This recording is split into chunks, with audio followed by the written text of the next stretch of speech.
Hello everyone, welcome to the When at Work podcast. You're with the host, Julie Lee. Today I'm joined by Roy Reid and Brett Gallant.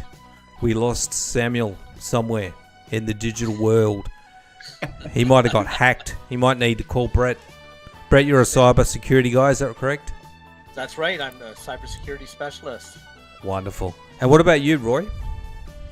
I'm an executive coach and trainer and the author of the new book, The Trust Transformation. Oh, wonderful. Yes, there's a lot of very different things happening in the business world in terms of building teams and what people want. We'll talk about all that in a minute. All right, we've got the music on. Let's get the board up and we're going to play Jeopardy. The guests assure me these questions are going to be new to them. I'll be suspicious. Okay, the categories today and yesterday are hodgepodge, musical instruments, small countries, mythology, odd words, signs and symbols. On the left, we've got Brett, the gallant Brett. You can kick things off. I'll take musical instruments for 100. Musical instruments 100. Lawrence Welk was nicknamed the Liberace of this musical instrument. The piano. Now, What is the piano? Yeah. it was the accordion. Oh, yes. Now, can you just imagine somebody playing the accordion with the manner and style of Liberace? Wouldn't that be something to see? I've actually seen him do that, so Lawrence Welk do that, so yeah. Wow. Even better than Weird Al. You're still in control. What would you like? I'm gonna go for odd words for 100. Odd words for 100. Something that displays eutexia does this easily, like ice cream. What is? I don't know. I don't know. If you want to jump in, Roy. I keep wanting to call you Roy Rogers for some reason. The two R's. Not a problem. Cold. It melts. I should have given you another clue like ice cubes. Got it. Or, what do you call paletas? Popsicles in America? What do you call them? Yes. Yeah, popsicles. Yeah, or paletas if you're in LA. You're still in control, Mr. Gallant. I'll take musical instruments for 400. Musical instruments 400. Neapolitan folk songs often feature the Neapolitan type of this lute-like instrument. And there was a movie with Nicolas Cage, and it had this in the title. Starts with an M, I think. What is a mandolin? Mandolin. Yep. I think the clue got you over the line there. Mandolin is correct. Well done, yes. Brett. He's very happy. 400 points. What would you like next? I'll take hodgepodge for 300, please. Hodgepodge for 300. This word comes from the Greek etymon, the meaning of a word from its origin, and logos word. Look, I don't know what that means. This word comes from the Greek etymon, the meaning of a word and its origin. Okay, so etymon, I gotcha. Etymon is the Greek word we're talking about, and we have another word which was derived from etymon. Etymology? I think that's the one they're going for. Let's take a look. Well done. I nearly butchered that one a bit, but you got there. What would you like, Brett? And you can holler out if you know the answers, Roy. Okay. Yeah, let's go, Roy. I'll take hodgepodge for 400, please. I'll put you on the spot now. Hodgepodge for 400. This animal on Saskatchewan's flag stands for Great Britain. I should know that. I know I'm going to get this wrong. What is It's very strange because England doesn't have any animals except cows and sheep that I know of, and they have another animal.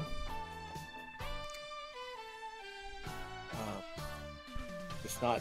I was going to say buffalo. What is a buffalo? Okay, well I don't know the answer, but it might be that. But I'll give you a clue of what I think it is. England's big on kings. This animal is the king. Lion. lion. Yeah, Roy's got it. Yeah. Lion is correct. Well done, Roy. Let's have a horn for Roy.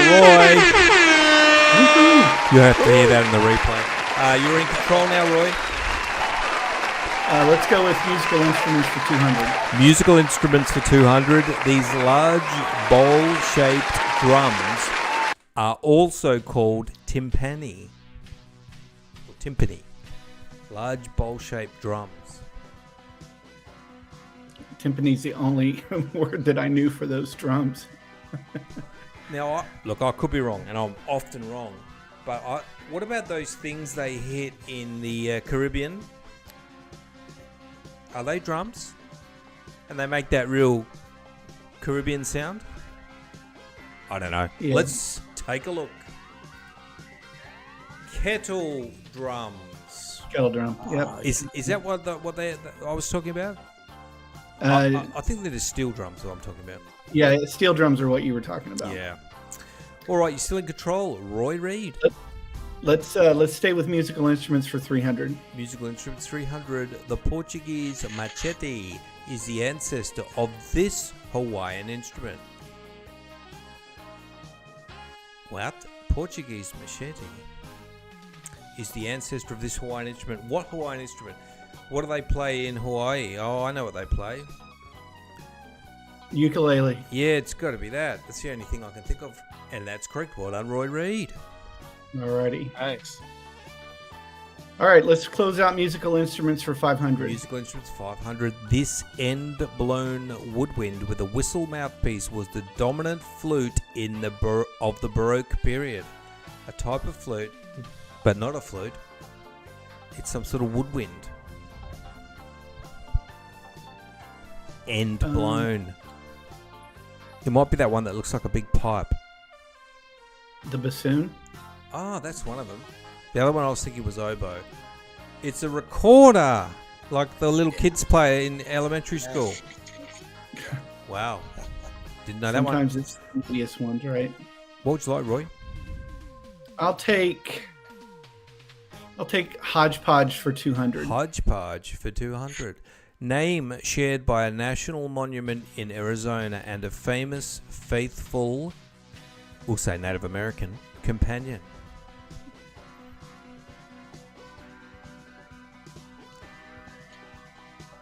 Name shared by a national monument in Arizona and the famous Old Faithful. Tonto. Yeah, I've heard of Tonto. Was that in that Lone Ranger? Lone Ranger? Yeah, when he had Hi Ho Silver and all that. Yeah. I used to watch the reruns. They were black and white when I was a little kid. That's how I know that. Yep. Amazing. Yep. Used to watch reruns. Anyway, you're in control, Roy. Let's open up mythology for 100. Mythology for 100. As a goddess of this heavenly body, Artemis was sometimes called Phoebe. What heavenly body? Venus? Moon. The moon. What would you like, Roy? Stay with mythology for 200. Mythology for 200. He's not being shied away from it. This winged horse carried thunderbolts for Zeus. Pegasus. Is correct. Well done, Roy. Wow. It's a good category. Yeah, I went to a university. That's one of our symbols and mascots. I can't get that one wrong. Wow. That came in Let's handy. stay with mythology for 300. Mythology for 300. While the oldest oracle was at Dodona, the most famous one was Apollo's, located here. Delphi. Oh, you got it. Well done. How did you Mythology get for that? 400. 400 mythology. Each of these daughters of Zeus and Mnemosyne represented a branch of the arts and sciences. This was tough. This is a tough one. Daughters of Zeus and Mnemosyne. We don't know this. Let's have a look. Muses. Does that make sense? Let's close out mythology. Close out mythology. Hephaestus, the Greek god of fire and metalworking, was identified with this Roman god? Metal shop god. Metalworking. Hephaestus, the Greek god, identified with the Roman god. The answer is Vulcan. Vulcan. Wow, you got that. Did you know that? I should have. You got it just after I clicked before I said it, and most people can't read the answer down there from the screen that you see, so I'm thinking maybe it was in the brain somewhere. Roy, Let's open up small countries with 100. Small countries 100. The Persian Gulf nation gets its name from Kut, an Arabic word for fort. I can only think of one Persian Gulf nation, the one that got invaded by Saddam Hussein before the US invaded him. Drawing a blank.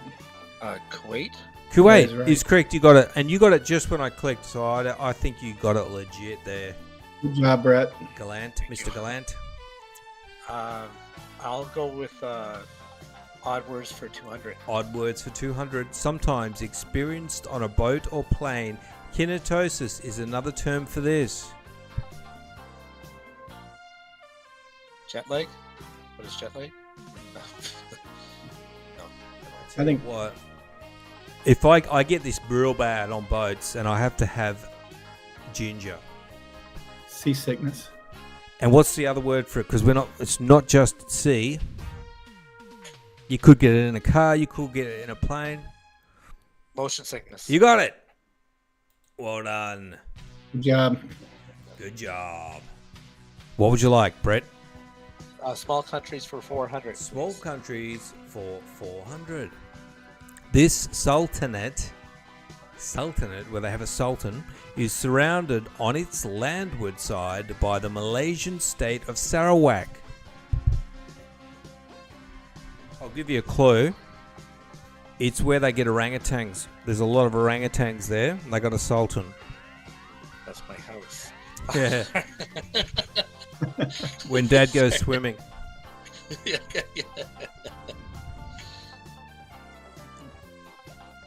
The answer is Brunei. I was barking up the wrong tree. I was going to say Borneo. That's when you. Yeah. Are they in the same place? Borneo, Brunei? Who knows? They've definitely got a sultan in Borneo. I'm sure of it. Well, I'm not that sure. You're still in control. Hodgepodge for 500. Hodgepodge for 500. An Atlanta football player. Now, this is probably old, from 2010 or something. An Atlanta football player or the middle name of explorer Robert Scott. Thomas? Who's Thomas? If you get this, you either Falcon. It could have applied. I gave you a bum steer by saying it was time irrelevant. It could have worked in 2024 because they still got the Falcons. What would you like? They did. Let's clean up Hodgepodge. Hodgepodge for 100. Ancient Greeks dated events from the first of these held in 776 BC. I got it. What is it? Olympics. It was the first games that had completely cleaned with no steroids. Well done. You got it. What would you like? Man. Let's go with signs and symbols for 100. Signs and symbols 100. A heart with an arrow through it is often used to symbolize this holiday. Valentine's Day. Oh, it's Christmas. What a sham. You got Right. it. Signs and symbols for 200. Signs and symbols for 200. The C that represents this number in Roman numerals may stand for centum. 100. 100 is correct. Well done. What are the Signs and scores? 1,000 versus 1,600. Way to go. Signs and symbols for 300. 300. Associated with an organization, its sign seen on many first aid kits. Red Cross. Is correct. Well done, Roy Reid. Signs and symbols for 400. Signs and symbols 400. It's the national symbol of Canada. Maple leaf. Is correct. No, it's Well not. done. Yes, it is. Yeah, I'm from Canada. Maple syrup. Good job. Maple syrup is good. Roy. Let's close out signs and symbols. Signs and symbols 500. It's the term for the and sign used in typing and printing. Oh, sorry. It's the term for the and sign used in typing and printing. And it's also used in email addresses. I know what it is. Oh, the no, it's a bit different to that, but it starts with an A. The at sign. Ampersand? It's ampersand, yeah. I gave you, sorry about that, Brett. Ampersand is correct. It's different. It looks like the email one, but it's different. What would you like there, Roy?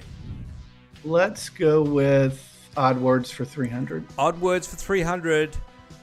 We'll wrap it up after this one. It's the often ball-shaped striking end of a hammer opposite the face. What do you call the hard bit on that hammer that you smash things with? And you can have a particular small type of hammer called a ball something hammer. Ball peen. You got it. Peen is the one we're looking for, which would make my teenage sons laugh. I used the same joke I used yesterday. Let's have a round of applause. We'll wrap things up. 1,000 versus 3,100. Roy Reid hit a few out of the park there. Well done. All right, let's pop over to Brett and have a little chat. Brett, tell us about what you do and who you work with, I guess. So I'm based in Eastern Canada, and I own and operate a company called Adaptive Office Solutions, and I have a great dynamic team, and we're on a mission to help companies manage their cyber risk, because oftentimes we think we're too small to get hacked, but just too small to make the news for some of our clients.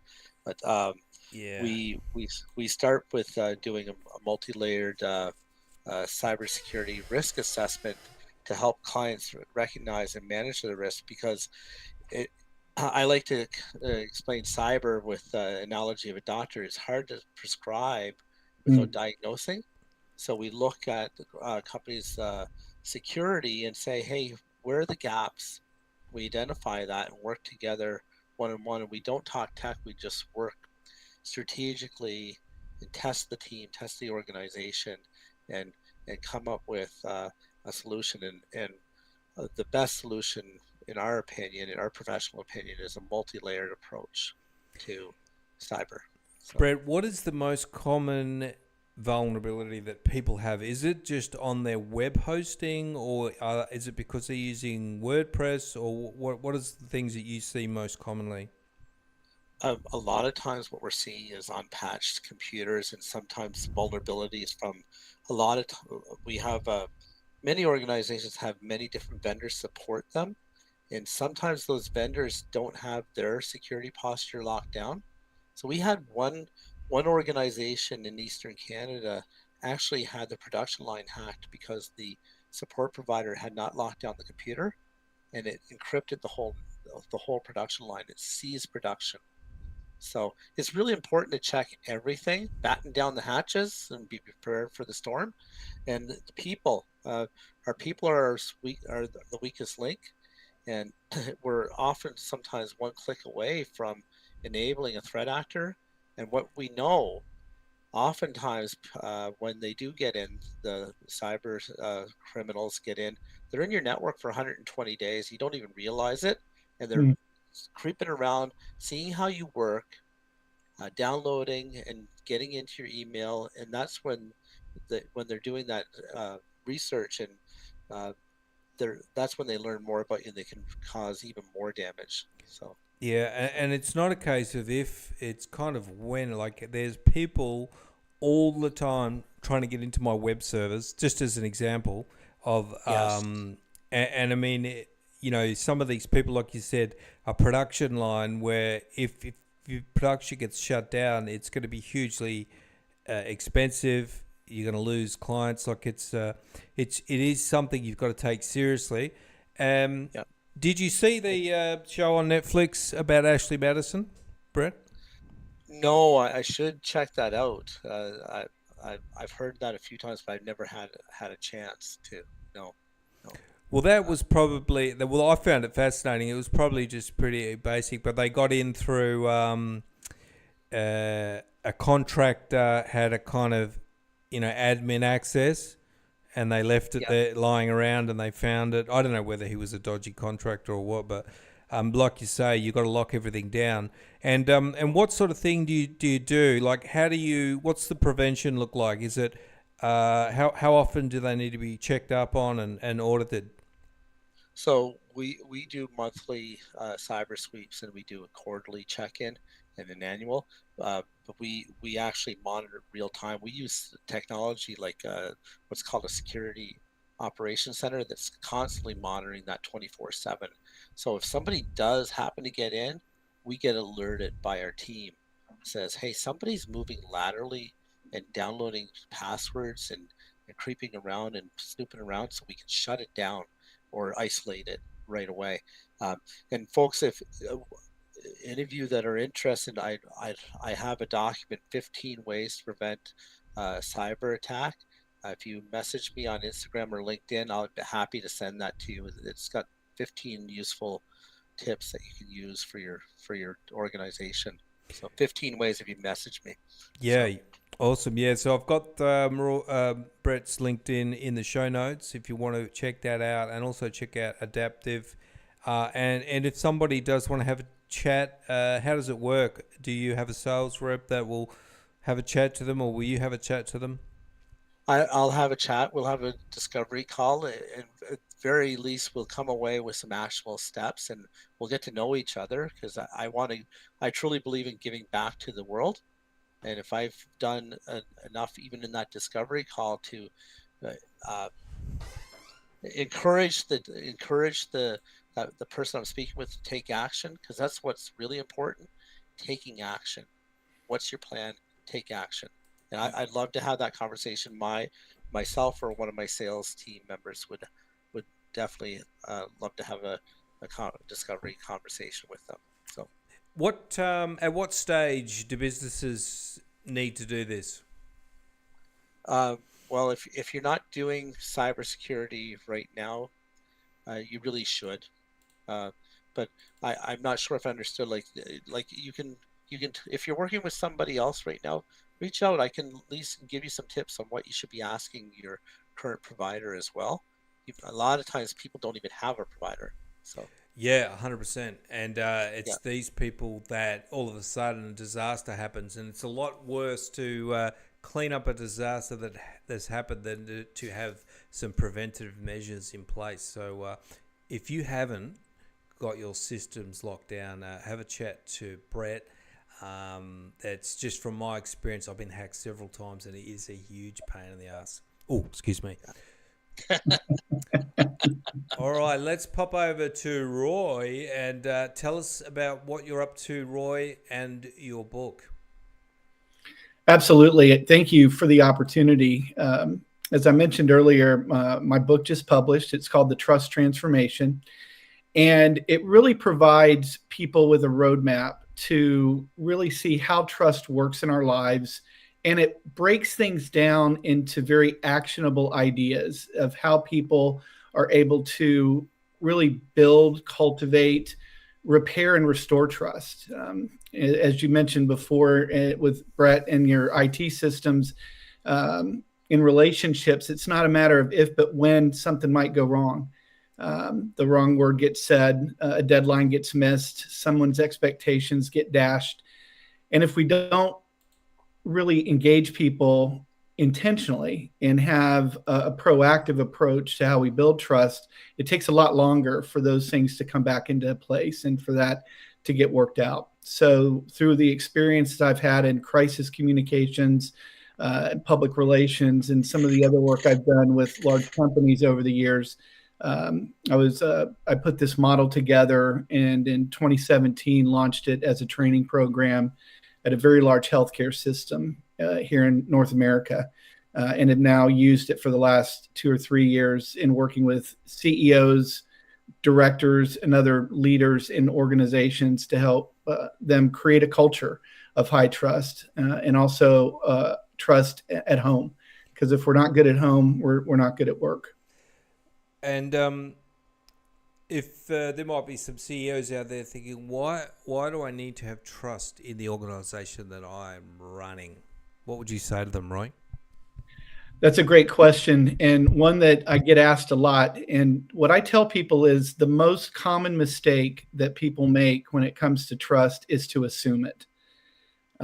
We don't know what people show up with, and by that I mean what their experiences have been, what trauma they've had, where trust has been broken in their life before. And if we just assume that everyone walking into our circle of influence is going to automatically trust us, then we're already behind. Because there's a great study that a large PR firm, Edelman, does every year called the Trust Barometer. And 2 years ago, as we were coming through the pandemic and going through all of the social unrest that had taken place, the takeaway from their survey, which is 34,000 people worldwide, was that distrust has become the default human emotion. And I'll let that settle in for a minute, because it means that you're behind as you make a new introduction.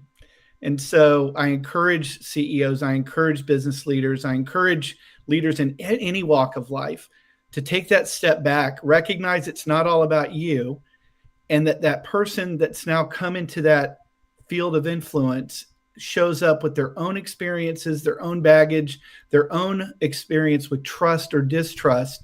And it's really on you to start that process, to be intentional, engage it, and take responsibility for that relationship. Yes, it's interesting. You did mention that things have changed, and younger employees, I've noticed, they have different expectations than what people used to. And they will just not tolerate certain things if they feel that some of these needs are not being met, and there's no kind of two-way street, no trust being built. And what are some of the things that you do that will help increase trust? So when I work with a leadership team, one of the processes that we engage in, having gone through the course, the course in its native state is a 4-hour training course.